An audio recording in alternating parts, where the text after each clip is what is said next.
was us against the world. What we were attempting to do was pay the nation's top producers better. That put me on the hate list of every other real estate company. The brokers did not like the idea of making the agents the heroes of the organization. We figured that the agent was doing all the work and taking most of the risk, and yet only getting half of the compensation. High commission split was a big part of what we had going for us in the beginning. The advantage of that was that you would attract the full-time, experienced producers in the business.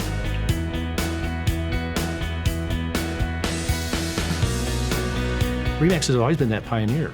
We basically taught agents how to promote themselves. It was revolutionary. It was different than the way real estate had ever been done in the past. The first month, I took over 1,000 phone calls, 204 face-to-face interviews, and 4 people signed up. And the whole industry was knocking us and telling us that we were nothing but a bunch of cowboys and yahoos. And we went to the Colorado Association of Realtors convention, and so we passed out red, white, and blue pens, and it said 100% in the center, I up mine, now up yours. We weren't liked very well, let's just put it that way. But we became respected because of the fact of the numbers that we were doing, the quality of the agent, the integrity of the agents that we were bringing on. We evolved, and what happened was we coalesced around one image. We had 2 owners of the RE/MAX franchise in Albuquerque, and the Albuquerque Balloon Festival was just taking off. At the same time, the regional owners had a meeting in Chicago, and we looked up at the TV, and there's the RE/MAX balloon.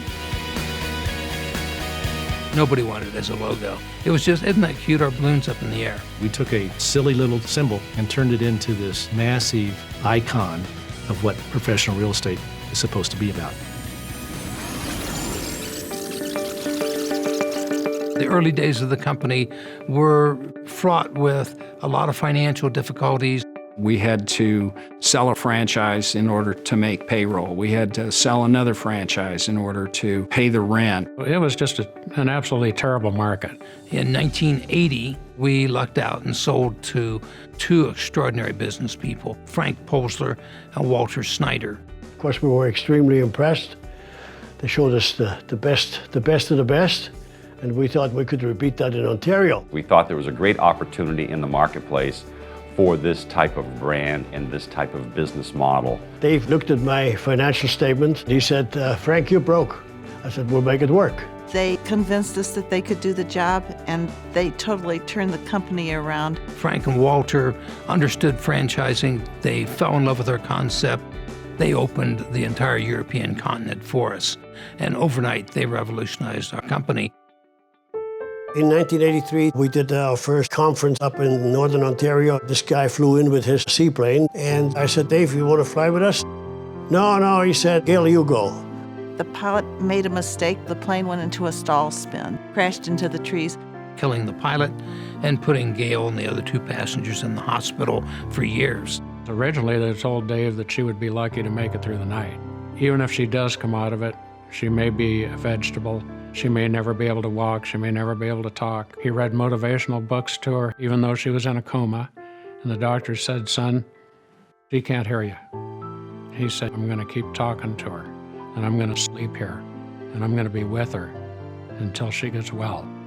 When she finally went into the rehabilitation center after she got out of the coma, they said that her hopes of ever walking were not very good. And she looked at the doctor and she said, I will walk out of here. I can remember her appearing at the convention, this frail 95-pound, head-shaved wisp of a woman in a wheelchair.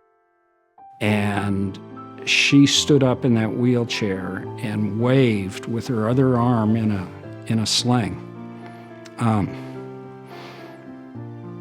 Not a dry eye in the place. That she wouldn't let it take her down. And I think that ignited all of us to work even harder and harder.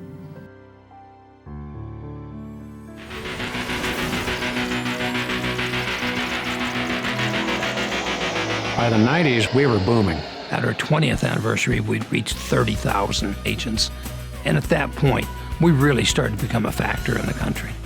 The agent number meant market share, meant market presence, meant advertising dollars.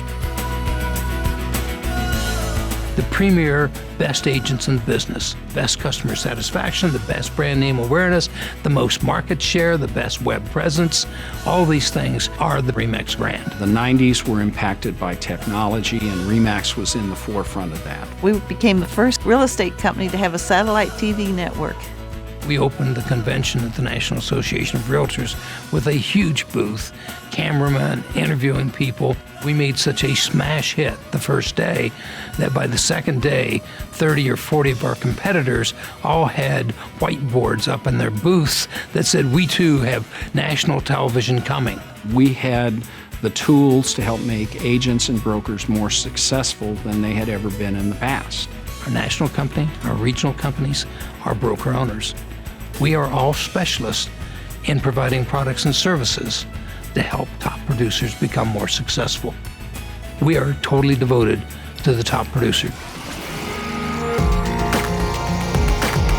By the time 2000 rolled around, RE/MAX was the significant player in the real estate industry in all of North America. We went from country to country and started seeing the immediate success. We were established. We were the go-to company. We had a national presence in the media. It was inevitable we'd become number one. RE/MAX survived the difficult markets for the same reason that we prospered in the very good markets. We said, batten down the hatches. This is going to be the toughest one we've ever seen.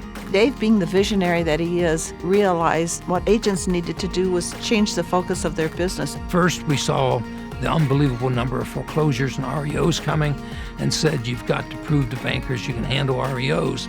It's going to be the business we have. We started teaching the CDPE course and pushed the short sales. We went to Fannie, Freddie, FDIC, Treasury, and HUD.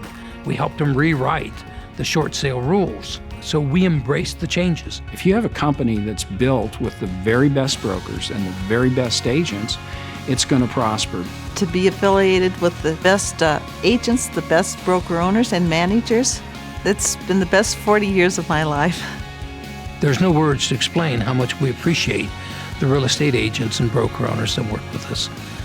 They built this company. It was a passion for the organization. It was an absolute love for the people at RE/MAX, and we never lost our focus.